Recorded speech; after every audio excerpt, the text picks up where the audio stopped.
Welcome back to the channel, guys, and in today's video we're going to be getting the Evo ready for its first track outing.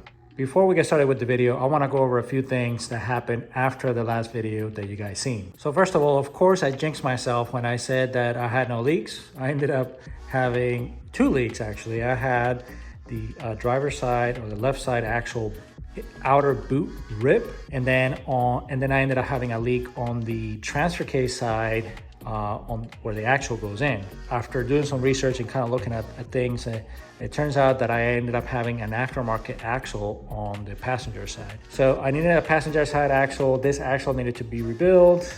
I ended up just, doing what I do, and I bought two brand new axles. I got the Drive Shaft Shop Stage 0, which is a stock replacement both front axles. Another thing that I wanted to mention to you guys is in one of my previous videos where I replaced all these trims, you guys saw me put this rubber stripping here, okay?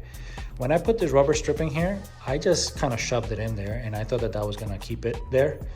But that's incorrect, guys. If you do this strip, it is very easy to do, okay? And obviously it looks so much better than that cruddy original one, but you do want to put some kind of glue in there. So I ended up using like automotive black silicone, not a ton. I just pulled this back out and I put it in there. And the reason why is because I was on the highway and then all of a sudden this thing just started flopping. Okay, so it just came off. And hindsight's always 2020. Looking back at it, it makes sense because I guess when this gets replaced, you're also replacing the front windshield, and I guess the mastic or the glue from the windshield kind of goes on here too, and that kind of holds it in place.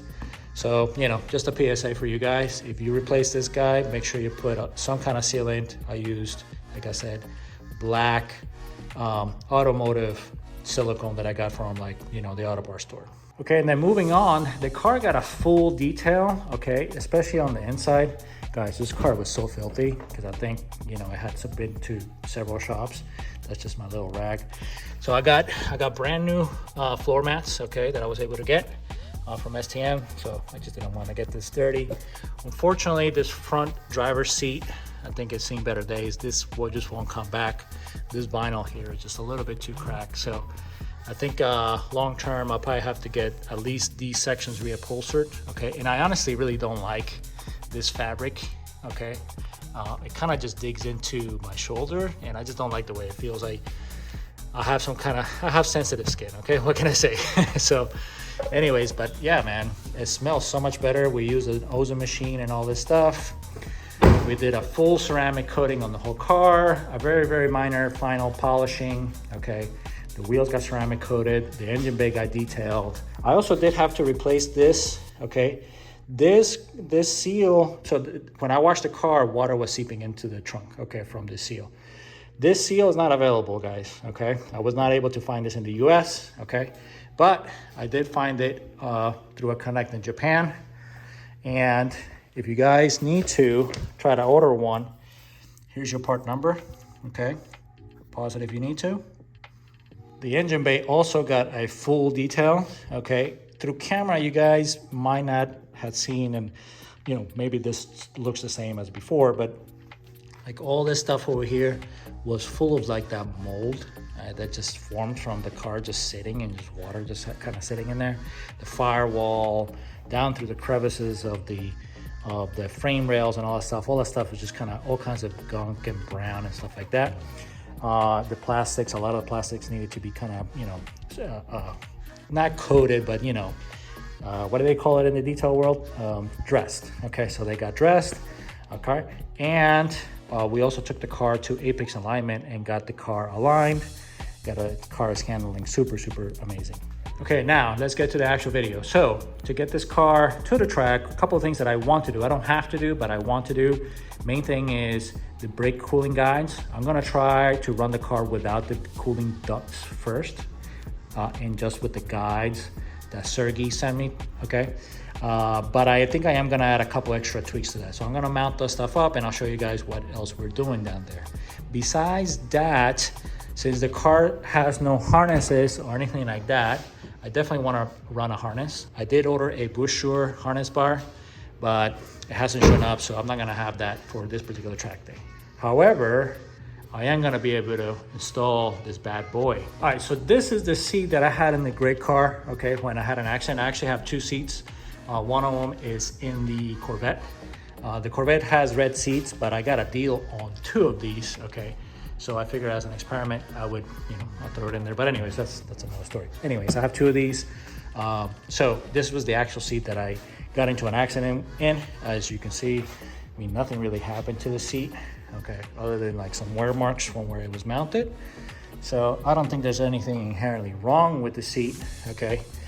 I was using this planted seat base, okay, with that. Now, there's nothing necessarily wrong with the planted seat base. It's strong and everything, but it does make the sitting position very high. And I actually mounted this without sliders and everything. And with the tilt that I felt comfortable with the seat, it almost felt higher than stock. So I really didn't like that. So that sent me on to looking for something else. I ended up finding this. So this is the Procar Innovations mount. This is lower than that, but only by a ½ inch. And then the other problem is, I think this is really set up to be used with their slides. Okay, they send it with their slides. So you lost the height that you gained there. So I don't know, I think I'm gonna try it anyways. I'm gonna put it in there and see how it does, how high it sits. I would like to have the slider just because it's more comfortable to get in and out of the car with the slider. But I just don't know that I'm gonna have enough adjustability with this, seeing that this bracket, okay, so this is the Procar Innovations bracket, okay, versus the Sparkle bracket. So as you can see, the Sparkle bracket is much taller. Even though it has less holes, you would think it has less adjustability, but really this allows just a lot more range for the seat to move. So you can put this all the way at the top and you can put this all the way at the bottom, and it is like an inch difference than this. That gives you a huge range to be able to move this guy tilt, forwards or backwards, because this seats are just very straight up. So, I need to be able to tilt this back quite a bit, okay, to be able to feel comfortable. And then even then, this is a little too shallow for me. So what I did in the Corvette, and I'm probably gonna end up doing on this, is I added some extra foam padding back here to create more of a little bit of a lumbar kind of support. And I'll show you guys that. But anyways, enough rambling about this. Let's go and put these things in. All right, so she's all in there. I got everything cleaned up, everything buttoned up. So I routed the harness through here, and obviously this is the buckle. So it's a little long. I mean, it ideally would be like here. So I got like an extra 2 inches, but beggars can't be choosers. And then this is the lumbar contraption that I have. So this is just 2-inch foam, 1-inch foam, and then another piece of 1-inch foam. And basically, when you sit on it, if you see, it gives you a little bit of more lumbar, but this will compress. So it's actually very comfortable. So even though it doesn't have the red stitching, they do sell these seats with the red stitching. But even though it doesn't have the red stitching, I mean, it looks really good. It looks a little shinier than it is in the camera. In real life, it doesn't actually look that shiny. I cleaned it and I did a little bit of a coating on the leather. So anyways, what's next is I gotta take the wheels off. I actually have to put a little bit of heat tape on the weights so the weights don't fly out. That's something that I do on every set of wheels that I'm gonna take to the track. Okay, so what you wanna do is you wanna put some heat reflective tape, okay, over the wheel weights, because what happens is brakes can get so hot that it could actually melt the tape or glue that holds these in place, and these fly out. If you have a little bit of weight, like this wheel here only has this here, may not be that big of a deal. But if you have more, you may get a lot of vibration. I've actually had track days ruined on the Corvette because these came off and it was just shaking like crazy. So what you wanna do is you wanna make sure that this area is nice and clean. Unfortunately, if your wheels are ceramic coated, you're gonna have to take some of that coating off. So what I do is I use a little bit of brake cleaner, okay, and I just kind of clean this area here. So sometimes with the ceramic coating, it just won't let the tape attach very well. Also, keep in mind that if you ceramic coat brand new wheels and go mount tires on them, you need to let them sit for a little bit, maybe a few days before putting the tires on them, because the ceramic coating may not let the weights stick on there very good. So anyways, I just cut a little bigger, little piece. It's a little bit bigger than this. We're trying to cover the area itself. And if the tape of the weight fails, then you want the tape on the, the glue on the heat tape to hold the whole thing together. So it doesn't have to be super pretty either. Don't get greedy, try to get all these edges perfectly down, especially where you're going next to the weight. Just let it kind of ride like this. You don't want to break that tape. And that's it. So now this won't come off really no matter what until you take the tape off and you go change the tires. So here is the air guide setup. So this is the air guides that I got from Sergey. So this basically works as the stock setup, okay? He gives you this bracket and it comes with this aluminum piece. And basically, as you can see, the air will come basically from under the car this way, okay? And then to the back of the rotor where you want it. You want it to go in here, and then this will, the rotor as it spins, it'll suck that air in and then push it through, okay? Now I went one step further, okay, and I installed these guys, okay? So this is basically, this is an eBay plastic, okay, moldable mud guard, one of the things that you put on here. I can't think of the name right now. Yeah, mud guard. Anyway, so, and then I cut this to kind of be around the shape. I cut a couple holes through here. This one I was able to put a bolt with one of these little guys, okay? I've actually used those all through the under tray. So now my under tray has mostly these bolts, okay? So it'll be much easier to remove. I don't have a lot of those push bolts or push things. I still have to have some of these, but the majority is these guys. But anyways, so yeah, this is just an extra air guide to just funnel more air here. I already confirmed that this does not hit the wheel. The wheel doesn't hit this. And then I put an extra little poppet here, okay, onto this cover. So I think this will push a lot of air into the brakes, okay? But I think I'm gonna do one more. I think I wanna try to add a little bit of a duct kind of here, okay? Kind of scooping air from underneath like this, okay? And I'm going to kind of route it so that it pushes, I'm gonna kind of hold it here so it's pushing air into this, and maybe I'll bend the heat shield back a little bit. Sorry if it's a little bit hard to see, but these quick jacks only go up so much. So anyways, so let me do that and show you guys what that looks like.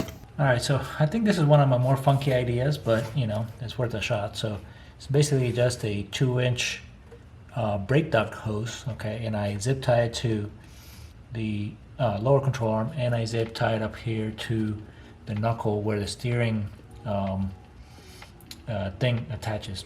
I don't know why I can't ever think of these names, but anyways, where the steering part attaches, okay, right here. So I zip tie right here, okay, and I zip tie down here, and I put a little bit of a mesh on this side so that crap doesn't go in there. So it's not 100% perfect. I mean, there should be like a duct here pushing air into here, but I can definitely get my hand all the way into the rotor. So some air is gonna go into the rotor. The other thing that is not ideal is that this is pushing a lot of air, or well, I don't know, it's pushing some kind of air onto the face of the rotor only on one side. So, but I think it's worth a shot. If this plus the air guides, and if I can run this without having to run brake ducts all the way to the front, that would be a huge plus. So now let me turn the wheel so you guys can see how this will articulate.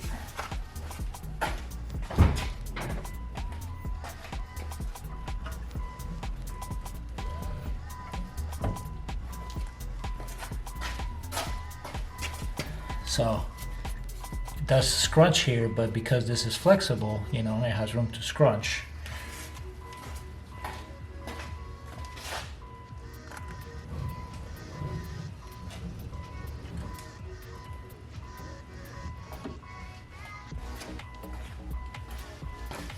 And it'll also stretch a little bit. So we'll see. Hopefully this kind of works out.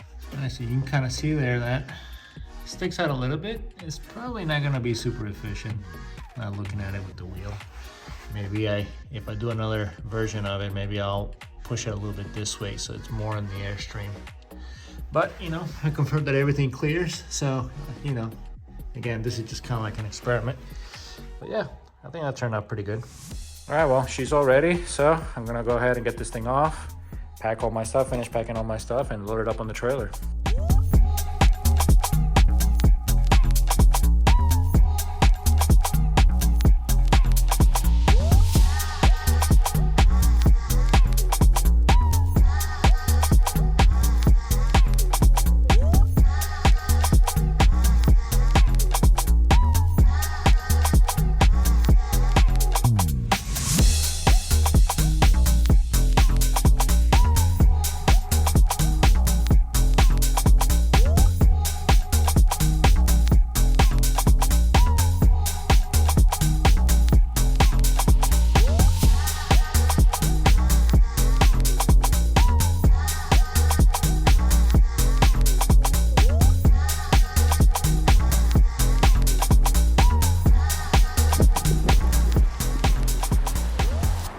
Alright guys, so on the next episode, hopefully we get to see the black Evo 9 MR SE on track.